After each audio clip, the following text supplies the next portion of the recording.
Toshkent davlat sharqshunoslik universitetida gender tenglik madaniyatini rivojlantirish, oilaviy qadriyatlar, ta'lim siyosati va ijtimoiy ong transformatsiyasi mavzusida xalqaro konferensiya bo'lib o'tdi. Hozir shu haqda.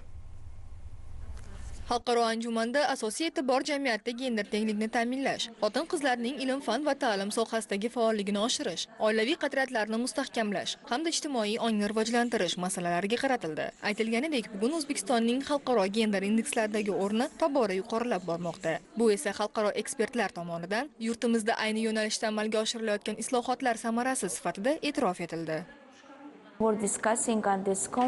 Konferensiyada O'zbekistonda olib borilayotgan islohotlarni e'tirof etgan holda gender tengligi borasida yechimini kutayotgan masalalarga ham e'tibor qaratdik. Chunki gender tengligi faqat qonunlar orqali ta'minlanmaydi. U ijtimoiy me'yorlar o'zgarishi orqali, xususan oila, maktab, universitet va mahalla darajasida hayotga tatbiq etilishi kerak. Shu bois bu masalaga hamkorlikda yondashib, ayollar huquqlarini himoya qilish, ularga, ayniqsa qizlarga o'z salohiyatini ro'yobga chiqarish hamda muvaffaqiyatga erishishlari uchun yana keng imkoniyatlar yaratish zarur. O'zbekistonda ayollarning o'rni, xotin-qizlarning o'rni bu milliy qadriyatga aylangan masala.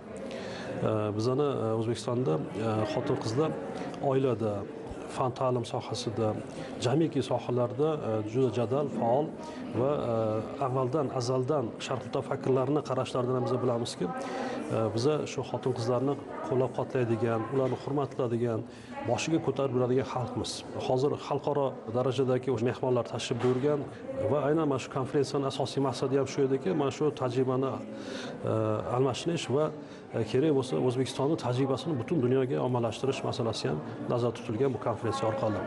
Konferensiya yakunida ilgari surilgan taklif va tashabbuslar asosida tegishli tavsiyalar ishlab chiqildi hamda kelgusida hamkorlikni yanada mustahkamlash bo'yicha kelishuvlarga erishildi.